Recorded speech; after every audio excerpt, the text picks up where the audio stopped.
ప్రియమైన దేవుని పిల్లలారా, ప్రభువైన యేసుక్రీస్తు వారి పేరట ప్రతి ఒక్కరికి శుభాభివందనాలు తెలియజేస్తా ఉన్నాను. ఈ ఉదయకాలం పరిశుద్ధ గ్రంథం నుండి దేవుని వాక్యాన్ని చదువుకుందాం. యెషయా గ్రంథం 46వ అధ్యాయము 12వ వచనం.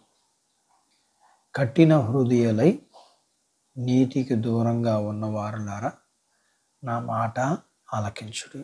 దేవుడు తన మాటలు మనందరి కొరకు దీవించును గాక. ఆమేన్. ప్రియులారా, మొండి హృదయం బండ హృదయం. బండ లాంటిది మొండి హృదయం. అందుకే ఎంత చెప్పినా విననివాడు హఠాత్తుగా వచ్చు మరణమునకు, నాశనమునకు పాత్రుడవుతాడు.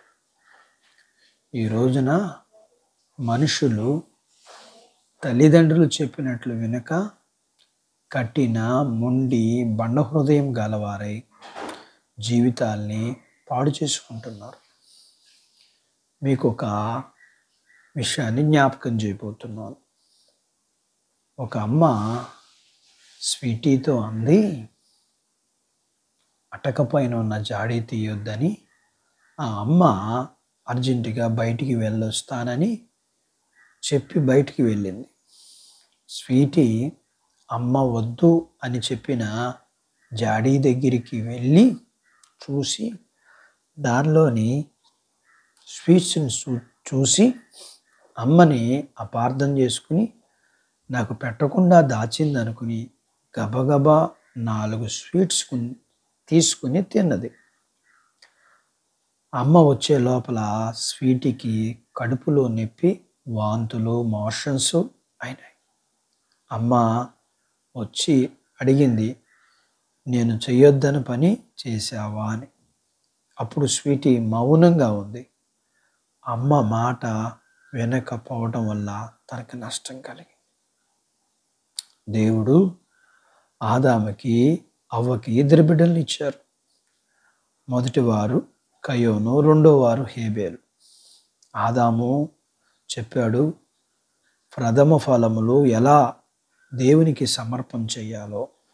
కానీ కయోను తండ్రి మాట వినక తన ఇష్టానుసారంగా చేయటం వల్ల దేవుడు ఆ బలిని అంగీకరించలేదు. దేవుడు తన బలిని అంగీకరించలేదు. తన తమ్ముడైన హేబేలు బలి ప్రథమ ఫలం ఇచ్చినప్పుడు దేవుడు అంగీకరించాడని కయోని కోపం వచ్చింది. అది చూసిన దేవుడు కయోనుతో మాట్లాడాడు, నీకు కోపం వచ్చింది, నువ్వు చెప్పినట్లుగా మాట విని చేస్తే నీకు సంతోషం కలిగేది, కోపం వద్దు, దాన్ని విడిచిపెట్టు అన్నాడు. తండ్రి మాట వినని కయోను దేవుని మాట కూడా వినలేదు. కఠినుడై, మొండివాడై తన తమ్ముణ్ణి చంపేశాడు. దానివల్ల తన జీవితంలో దేవుడిచ్చిన శిక్షను తాను అనుభవించాడు. వాక్యం వింటున్న ప్రియమైన దేవుని బిడ్డ, నీ హృదయము ఎలా ఉంది? తండ్రి, తల్లి, భర్త, దేవుని సేవకుడు, దేవుని మాట వినని కఠిన హృదయం నీకున్నదా? అలాంటి హృదయం నీకు ఉండకూడదని, దేవుని మాటకు వినే హృదయం నీకు ఉండాలని దేవుడు కోరుకుంటా ఉన్నాడు. అట్టి హృదయము దేవుడు నీకు అనుగ్రహించునుగాక. దేవుని మాట వినే హృదయము దేవుడు నీకు అనుగ్రహించునుగాక. ఆమేన్. ప్రార్థించుకుందాం. ప్రేమ కలిగిన మా ప్రియ పరలోకపు తండ్రి, ఈ ఉదయకాలం వాక్యం వింటున్న మీ పిల్లలందరి జీవితాల్లో కఠినమైన హృదయము ఉండకుండా సహాయం చేసి, నీతికి దూరంగా ఉండకుండా ఉండడానికి సహాయం చేసి,